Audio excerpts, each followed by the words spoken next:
He's got a house full of children, and now he's going to spend the rest of his life in a penitentiary. I mean, who's going to take care of your kids? Took revenge on child molesters. Jason Browning.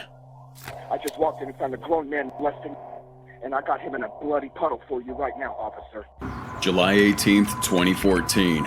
An angry father in Daytona Beach, Florida made a frantic call to 911.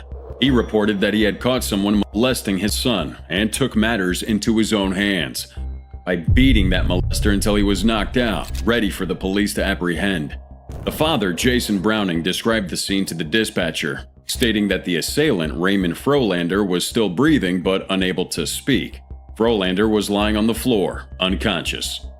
Curious about the extent of the father's actions, the dispatcher asked if he had used any weapons to knock out Frolander. Browning simply replied, "My fist and my foot." The shocking photographs of 18-year-old Raymond Frolander's battered face quickly spread across news outlets worldwide. They served as a visual testament to the violent encounter he had experienced at the hands of the enraged father. But the question is, what really happened that fateful night? According to the father, he immediately sensed something was wrong when he arrived home. The look on Frolander's face confirmed his suspicions. As Frolander's pants fell to his ankles, the father knew no further explanation was needed. He had witnessed a disturbing sight that left him with no choice but to take action. The father explained that Frolander, who was close to the family, was in their apartment while he was out. However, when he returned home and discovered what happened to his son, he began beating this harasser up until he was black and blue. He even told 911 dispatcher that he had loved Frolander up until 15 minutes ago. You can easily imagine that Jason Browning was seeing red at that very moment. So what stopped him from killing Frolander with his bare hands? I attacked him viciously, and I didn't stop. The only time I paused was to go to the kitchen and retrieve a butcher knife because I was going to kill him. The father indeed admitted that his initial instinct was to kill Frolander to ensure that he could never harm anyone again. However, his son intervened and saved his own attacker's life, reminding his father of what he's got to lose. He just looked at me and said, "Sir," and he shook his head and no. And I just put the knife down. April 2nd, 2015, Frolander was sentenced to 25 years in prison for molesting the child. By accepting a plea deal, he avoided a mandatory life sentence. However, in addition to his prison term, Frolander was mandated to register as a sex offender for life and wear a GPS monitor upon release. Meanwhile, the father faced no charges for his actions. When asked about Browning's reaction, Daytona Beach Police Chief Michael Chitwood responded, "The father acted as a father should act." Eduardo Gallo. July 2000. Eduardo's 25-year-old daughter, Paula, vanished from his weekend house in Tepoztlan, Mexico. Gallo was distraught and soon received a call from a gang demanding a hefty ransom for her safe return. Desperate to get his daughter back, Gallo managed to scrape together $18,500 and some jewelry, which he promptly handed over to the kidnappers. Tragically, a week later, Paula's lifeless body was discovered. Gallo tearfully expressed his love for his beloved child at her funeral by saying, "I'll always love you, my adored child. Thank you for your smile and your caresses. Thank you for your songs, your happiness, and your love of life. You always lit the path so I could distinguish between justice and vengeance." The pain Gallo felt was indescribable. He knew that his daughter's last moments must have been filled with terror, as she'd been shot in the back and neck. Although 3 suspects were swiftly apprehended, the actual triggerman responsible for ending Paula's life remained at large. Driven by an overwhelming desire for justice, Gallo made a drastic decision. He shut down his consulting firm and transformed himself into a relentless sleuth, determined to track down the killer himself. Over the next year, Gallo tirelessly pursued leads on the streets and meticulously analyzed phone records. His research revealed that a staggering 90% of kidnappings in Mexico go unreported. This is because the closest to the victims are often paralyzed with fear, terrified of the brutal consequences that may follow. But what about Paula? She was kidnapped from her parents' house by a group of audacious men who broke into the house after ransacking the place. They forcibly grabbed Paula and made their getaway into stolen cars from the driveway. Also, what sets Paula's case apart from many others in Mexico was that her father was not the type to give up or back down at a fear, ISIL, and his determination did pay off in the end. Alice's father not only managed to identify the main gunman, but also helped the authorities track him down. Our resourceful hero had traced one of the kidnappers to a payphone he used after the crime. The police then set up a stakeout leading to the arrest of 28-year-old Francisco Zamota Arellano, who ended up confessing to the whole crime. We can't help but be in awe of Gallo's unwavering determination to uncover the truth, and seek justice despite facing unimaginable grief. He channeled his pain into becoming a beacon of hope for countless others who had silently suffered Mexico's epidemic of violence. Andrei Bambursky. July 10, 1982. Tragedy struck when Kalinka Bambursky was discovered lifeless at her stepfather's house in Lindau, Germany. The examination of her body uncovered some seriously disturbing details: injection marks, torn private parts, and even a mysterious white substance inside her. But surprisingly, nobody bothered to test that substance. And on top of it all, her reproductive organs were inexplicably removed during the autopsy. Now, let's meet the key characters in this horrifying tale. Kalinka's biological father, Andrei Bambursky, was living in France when he got wind of the news. Naturally, he was absolutely horrified. On the other side of the coin, her stepfather, Dieter Krumbach, who happened to be a prestigious doctor, was only questioned once by the German police.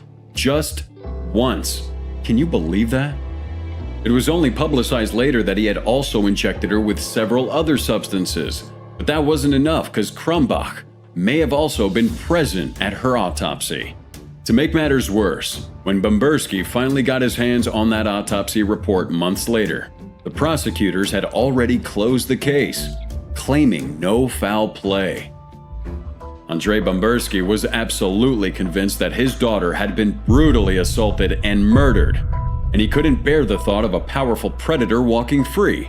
Fueled by his determination, he took matters into his own hands, distributing leaflets accusing Krumbach of this heinous crime and hiring a lawyer to file a complaint against him in France. At this point, Krumbach's shady past was already raising eyebrows. His first wife had tragically passed away at the young age of 24, leaving behind a cloud of suspicion. And if you want more, years later, Krumbach was found guilty of drugging and sexually assaulting a female patient. The pieces were starting to fall into place, and Bambursky's resolve to bring Krumbach to justice for his daughter's murder only grew stronger. 2009, in a bold move, Bambursky decided to take drastic measures.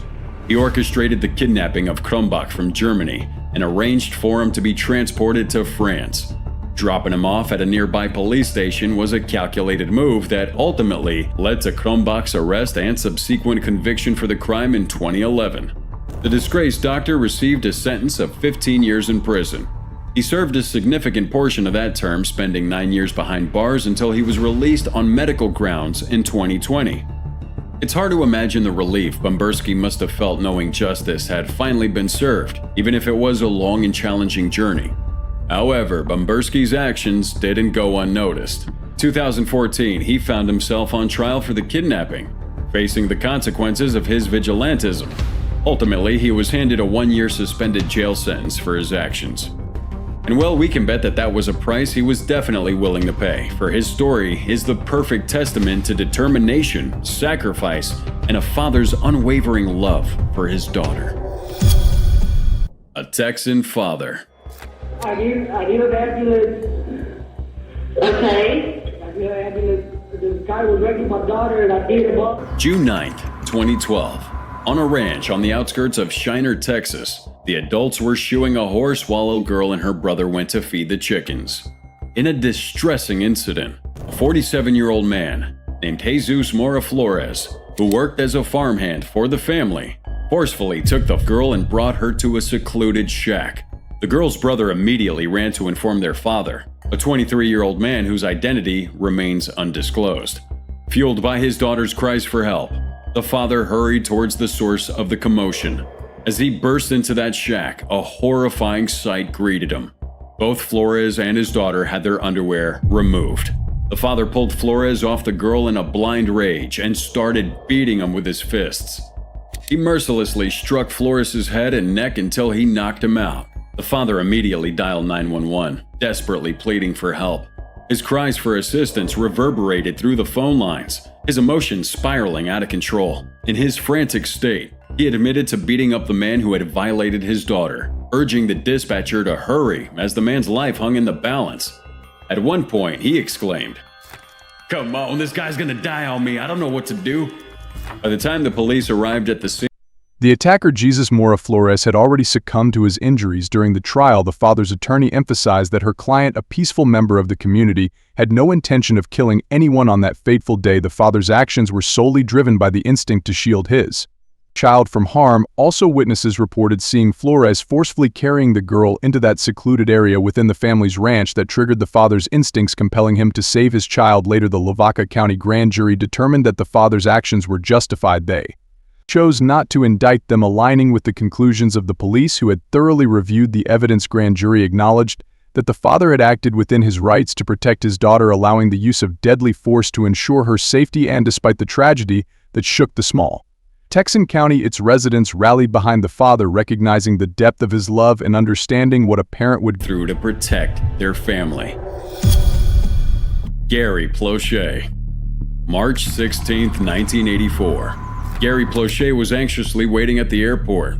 His son Jody had been kidnapped by a man named Jeff Doucet. And on that day, Gary shot Jeff dead right in front of the cameras. Before any of this happened, Gary had led a relatively ordinary life. He had served in the U.S. Air Force for a short time and then worked as an equipment salesman.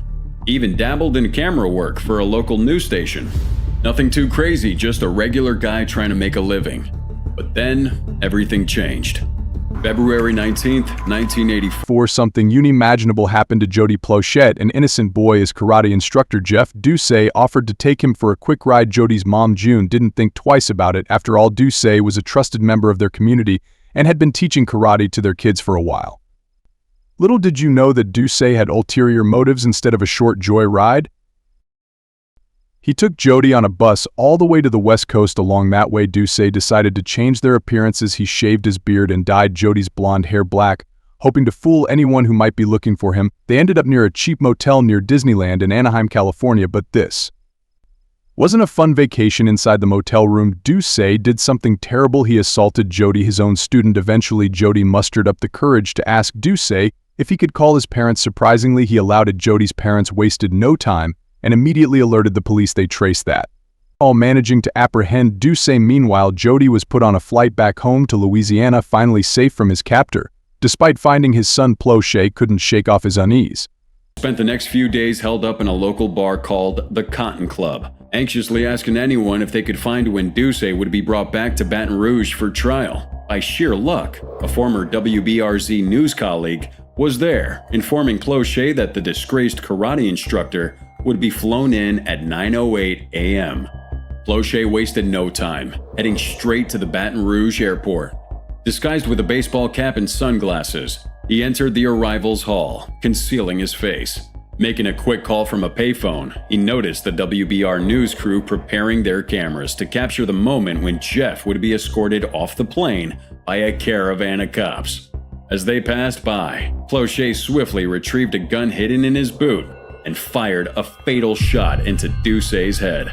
The WBRZ crew managed to capture the chilling moment on camera, and the footage has since gathered over 20 million views on YouTube. It shows Doucet collapsing while Barnett, a police officer, immediately tackled Plauché against the wall.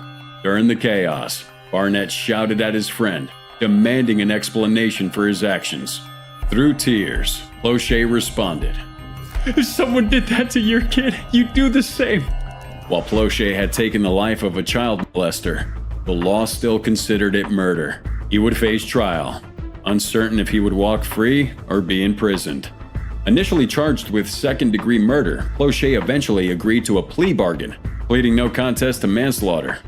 The court sentenced him to a suspended sentence of 7 years, along with 5 years of probation and 300 hours of community service, which he completed in 1989. Before he had completed both, Plauché was already back to living a relatively normal life under the radar. Barry Gilton and Lupe Mercado, July 2012. Barry Gilton and his partner Lupe Mercado decided to take matters into their own hands upon learning their daughter was involved with and being abused by a pimp. So how does this story unfold? Barry Gilton grew up on Central Avenue, which fell within the territory controlled by the Central Divisadero Players, one of the prominent rival gangs in that district.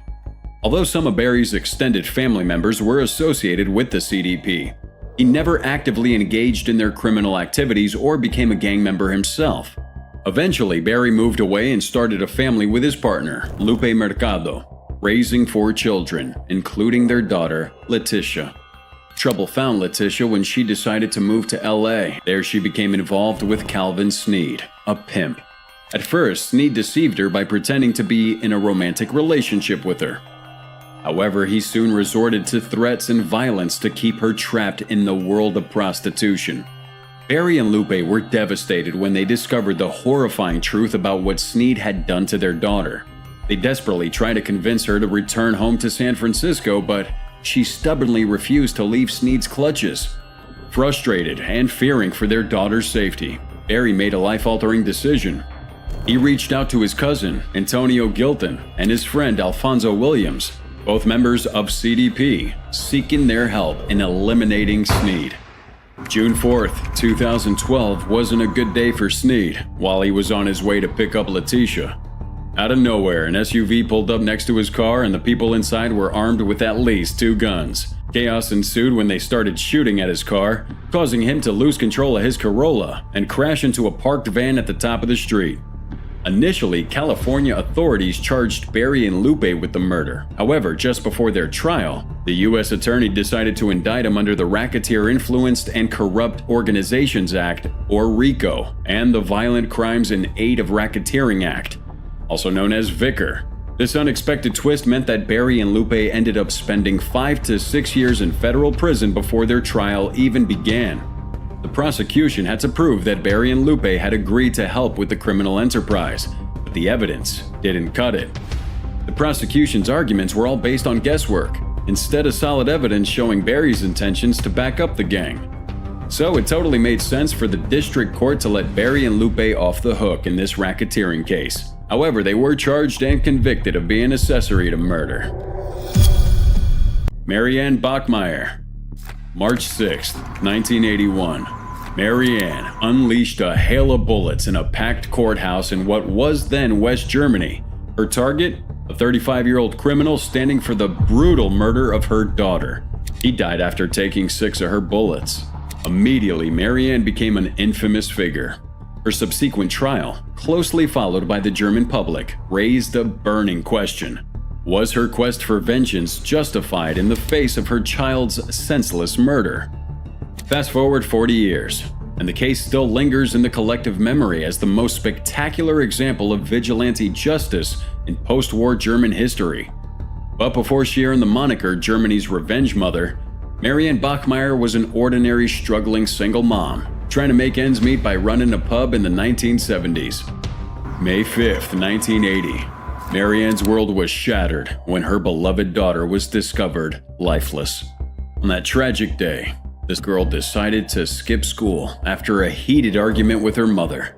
Little did she know she would end up in the clutches of her 35-year-old neighbor, Klaus Grabowski, a local butcher with a dark past involving child molestation. As investigators later discovered, Grabowski had kept the young girl Anna at his home for several hours before he tragically ended her life by strangling her. The extent of any other abuse she may have suffered remains unknown, but Grabowski's atrocious act was quickly discovered as his fiancée alerted the police that very evening, leading to his swift arrest. Although he confessed to the murder, he denied any abuse. Instead, Grabowski spun a bizarre and disturbing tale. According to the killer, Anna had attempted to blackmail him, seducing and threatening to accuse him of molestation if he didn't give her money. Marianne, Anna's mother, was outraged by this twisted story. A year later, when Grabowski stood trial for the murder, she decided to take her long-awaited revenge.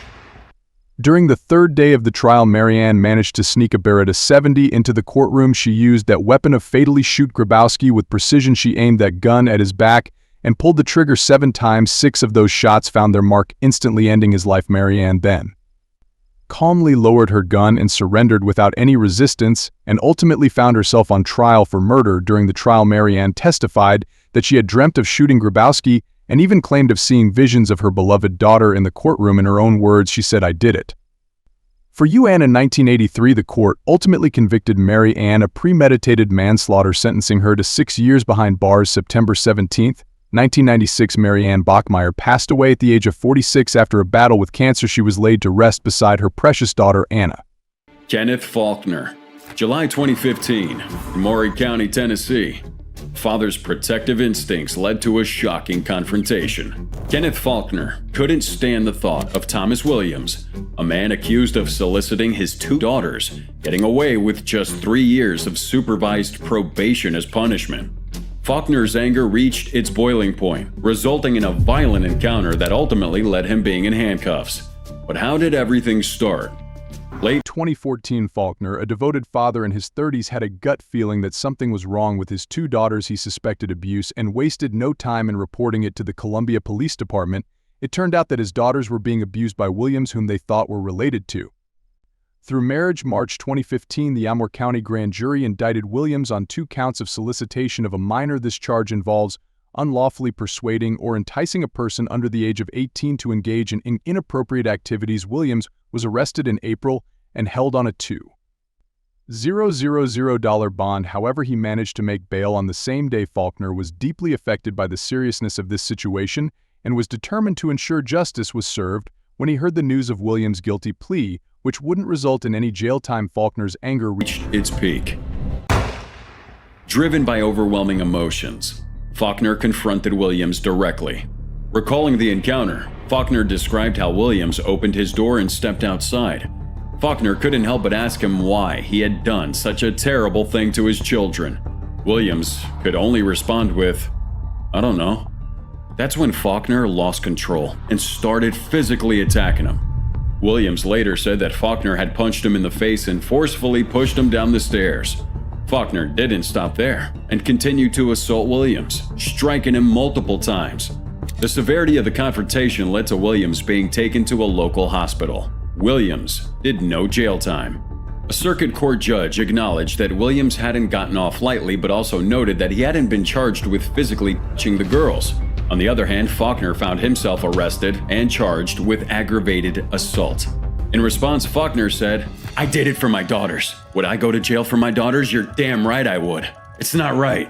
These people don't have to listen to my daughters waking up in the middle of the night screaming, 'Stop!'" Jay Maynor, June 8, 2014.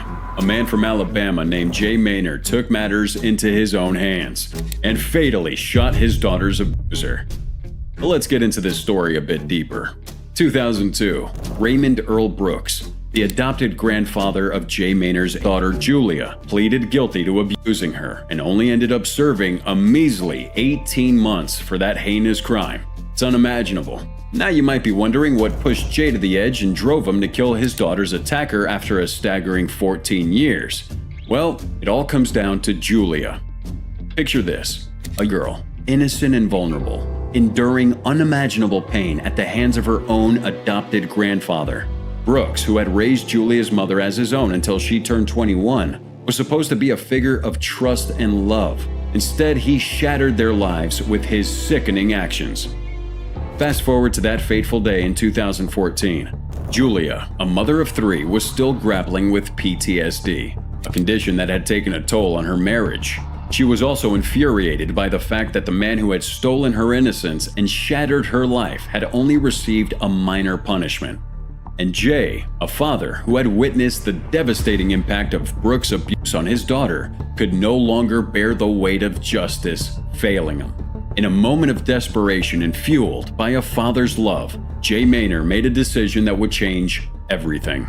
He grabbed his firearm and headed out into the street with one sole purpose: to eliminate Brooks. As Jay Maynor made his way towards Brooks' residence, he also fired shots at a country store located in the Berlin community. He unleashed his fury upon the Berlin Plaza quick stop when he spotted a man who had been romantically involved with his stepdaughter. His stepdaughter, whose name remains unknown, had ended her relationship with the man some time before the incident, although Jay's stepdaughter's ex-boyfriend managed to seek refuge inside the building and remained unharmed. Jay Maynor was charged with attempted murder.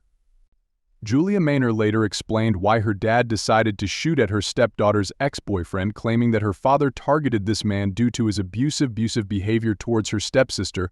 So we can't help but wonder what Julia said to her father that made him so furious that he was willing to eliminate two men he thought harmed his daughters. Jay Maynor was swiftly apprehended by the police and openly admitted to his crimes. He ultimately agreed to a plea deal that would see him spend 40 years behind bars, 20 years for attempted murder and 20 years for Brooks's murder, Julia Maynor believed. The prison sentence was unjust for a man who was simply trying to protect his children. In an interview, she said, "He took a plea deal so that I didn't have to relive the molestation and also be on the stand in front of a bunch of people. My father was protecting me like a father should do." Whether Jay Maynor's act was justified or not, we'll leave it up to you to decide.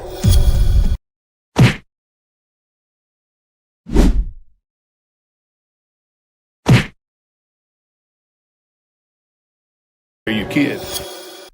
Jody was 11 when his teacher kidnapped and molested him. The teacher was eventually arrested and Jody's father knew he'd be escorted through an airport. On Live TV, the father decided to wait there in disguise, ready to do something nobody could have imagined here.